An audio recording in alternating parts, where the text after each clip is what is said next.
ನನ್ನ ದೋಸೆ ತೆಗೆಯುವ ಸರ್ಕಸ್ ನೋಡಿ ಹೇಗಿದೆ ಅಂತೇಳಿ. ದೋಸೆ ಏನು ಮಾಡಿದ್ರು ಬರ್ತಾಯಿಲ್ಲ, ಎಲ್ಲ ಹರಿದು ಹೋಗ್ತಾಯಿದೆ. ಸೊ ಚೆನ್ನಾಗಿ ಬರ್ತಾಯಿಲ್ಲ ದೋಸೆ, ಏನು ಮಾಡೋದಪ್ಪ ಅಂಥೇಳಿ ಯೋಚನೆ ಮಾಡ್ತಾಯಿದ್ದೆ.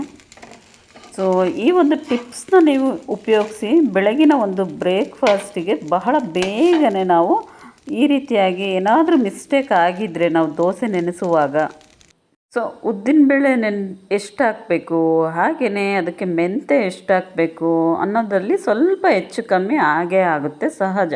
ಸೊ ಆವಾಗ ನಮಗೆ ಈ ರೀತಿಯಾಗಿ ಎಫೆಕ್ಟ್ ಕೊಡುತ್ತೆ. ಬೆಳಗ್ಗೆ ಮಾರ್ನಿಂಗ್ ನೋಡಿದ್ರೆ ಸೊ ಈ ಥರ ಒಂದು ದೋಸೆ ಬರೋದೇ ಇಲ್ಲ ಸರಿಯಾಗಿ. ಸೊ ಆವಾಗ ಸೊ ಗಡಿಬಿಡಿಲಿರ್ತೀವಿ, ಆಫೀಸ್ಗೆ ಹೋಗೋ ಟೈಮ್ ಲೇಟಾಗಿರುತ್ತೆ, ತುಂಬಾ ಲೇಟ್ ಆದರೆ ಗೊತ್ತಲ್ಲ, ಆಫೀಸ್ನ ಬಾಸ್ನ ನೆನೆಸ್ಕೊಂಡ್ರೆ ಮೈ ನಡುಗುತ್ತೆ. ಸೊ ಈ ಥರ ನಾವು ದೋಸೆ ಹಾಕಿ ಅದೇನಾದರೂ ಸ್ವಲ್ಪ ಹೆಚ್ಚು ಕಮ್ಮಿ ಆಗಿ ಸರಿಯಾಗಿ ಬರಲಿಲ್ಲ ಅಂದರೆ ಕೂಡ ಸೊ ಅಷ್ಟೇ ನಮ್ಮ ಕತೆ, ಆವತ್ತಿನ ದಿನ ಎಲ್ಲ ನಮಗೆ ಫ್ಲಾಪ್ ಅಂತಲೇ ಹೇಳ್ಬೋದು. ಸೊ ನೋಡಿ, ಏನಾದರೂ ಮಿಸ್ಟೇಕ್ ಆಗಿರುತ್ತಲ್ವ, ಸೊ ಆವಾಗ ನಾವು ಇದನ್ನು ಹೇಗೆ ಕರೆಕ್ಟ್ ಮಾಡ್ಕೊಳ್ಳೋದು ಬೇಗನೆ ಅಂಥೇಳಿ ಇವತ್ತಿನ ಒಂದು ಕಿಚನ್ ಟಿಪ್ಸ್ನ ನಾನು ನಿಮಗೆ ತಿಳಿಸ್ಕೊಡೋಕ್ಕೆ ಬಂದಿದ್ದೀನಿ. ಹಾಗೆಯೇ welcome back to my YouTube channel. ಬನ್ನಿ ಸ್ಟಾರ್ಟ್ ಮಾಡೋಣ. ಸೊ ಹೇಗಪ್ಪ ಈ ರೀತಿ ಆದಾಗ ನಾವು ಸರಿ ಮಾಡ್ಕೊಳ್ಳೋದು ಬಹಳ ಬೇಗನೆ ಅಂಥೇಳಿ ಇವತ್ತಿನ ಒಂದು ವೀಡಿಯೋದಲ್ಲಿ ನಾನು ತಿಳಿಸ್ಕೊಡ್ತೀನಿ. ಸೊ ಈ ಥರ ಏನಾದರೂ ದೋಸೆ ಹಾಳಾಗಿ ಕೆಟ್ಟೋಗಿದ್ದರೆ ಸೊ ತುಂಬಾ ವೆರಿ ಈಸಿಯಾಗಿ ನಾವು ಈ ಒಂದು ಟ್ರಿಕ್ಸ್ನ ಬಳಸಿ ತುಂಬಾ ಚೆನ್ನಾಗಿರುತ್ತೆ.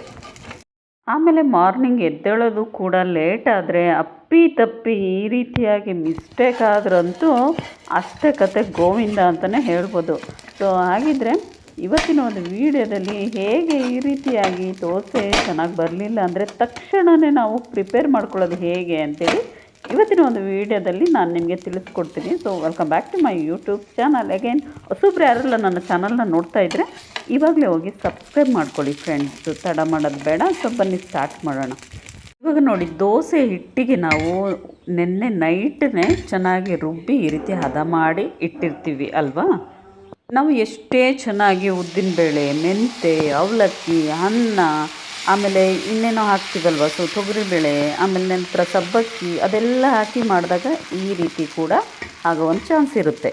ಸೊ ಎಷ್ಟೇ ಕರೆಕ್ಟಾಗಿ ಹಾಕಿದ್ರೂ ಸೊ ಈ ರೀತಿ ಹರಿದೋ ಒಂದು ಚಾನ್ಸ್ ಬರುತ್ತೆ. ದೋಸೆ ಹಂಚಿಗೆ ಹಾಕಿದ ತಕ್ಷಣ ಹೇಳೋದೇ ಇಲ್ಲ. ಸೊ ಈ ರೀತಿ ಹರಿದು ಎಲ್ಲ ಸೊ ಚಿಂದಿ ಚಿತ್ರಾನ್ನ ಆಗಿ ಬಂದಿರುತ್ತೆ ಸೊ ದೋಸೆ. ಸೊ ಆವಾಗ ನಾವು ತಕ್ಷಣವೇ ಹೇಗೆ ಮಾಡ್ಕೊಳ್ಳೋದು ಸೊ ಬೇಗನೆ ಕರೆಕ್ಟಾಗಿ ಇದನ್ನು ಅಂಥೇಳಿ ಇವತ್ತಿನ ಒಂದು ವೀಡಿಯೋದಲ್ಲಿ ನೀವು ನೋಡ್ಬೋದು. ಸೊ ಟೈಮ್ ಕೂಡ ಆಗಿರುತ್ತೆ ಆಫೀಸ್ಗೆ ಅಲ್ವಾ. ಹಸ್ಬೆಂಡು ಕೂಡ ಮನೆಯಲ್ಲಿ ಬೈಯೋದಕ್ಕೆ ಸ್ಟಾರ್ಟ್ ಮಾಡಿರ್ತಾರೆ, ಇನ್ನೂ ಆಗಿಲ್ವಾ ಅಂಥೇಳಿ. ಸೊ ಆವಾಗ ಏನು ಮಾಡಿ ಅಂದರೆ, ಒಂದು ಈರುಳ್ಳಿನ ತಗೊಳ್ಳಿ, ಇದನ್ನು ಸಿಪ್ಪೆನ ತೆಗೆದುಬಿಡಿ.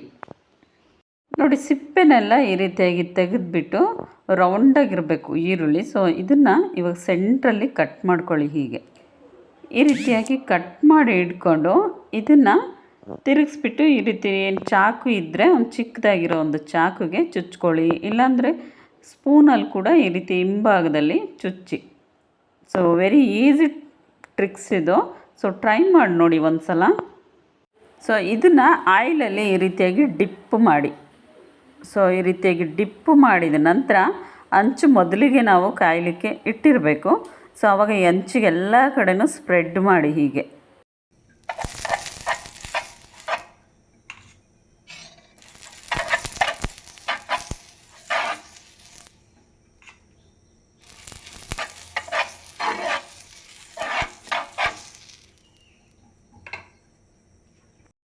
ನಂತರ ದೋಸೆನ ಹಾಕಿ ಸೊ ಭಾಳ ಚೆನ್ನಾಗಿ ಬರುತ್ತೆ. ಸೊ ನೀವು ಕೂಡ ಇದನ್ನು ಒಮ್ಮೆ ಟ್ರೈ ಮಾಡಿ ನೋಡಿ ಬೇಕಾದರೆ.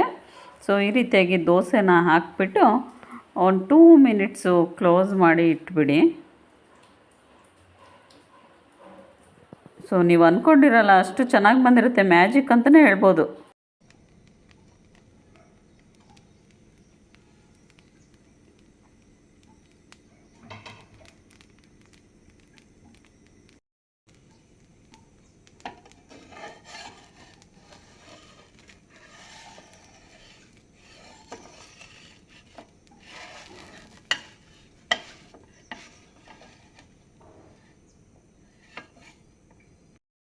ಸೊ ನೋಡಿದ್ರಲ್ವ ಎಷ್ಟು ಚೆನ್ನಾಗಿ ಇವಾಗ ದೋಸೆ ರೆಡಿ ಆಯಿತು ಅಂಥೇಳಿ. ತುಂಬಾ ಈಸಿಯಾಗಿ ನಾವು ಆವಾಗ ಪ್ರಿಪೇರ್ ಮಾಡ್ಬೋದು.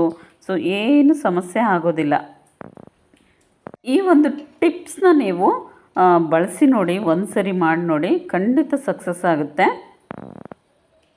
ಸೊ ನೋಡಿದ್ರಲ್ವಾ ಹೇಗೆ ಮಾಡೋದು, ದೋಸೆ ಏನಾದರೂ ಹಾಳಾಗಿದ್ದರೆ ಅಂತೇಳಿ. ಇವತ್ತಿನ ಒಂದು ಟಿಪ್ಸ್ ನಿಮಗೆ ಇಷ್ಟ ಆಗಿದೆ ಅಂತೇಳಿ ಭಾವಿಸ್ತೀರಿ ಫ್ರೆಂಡ್ಸ್.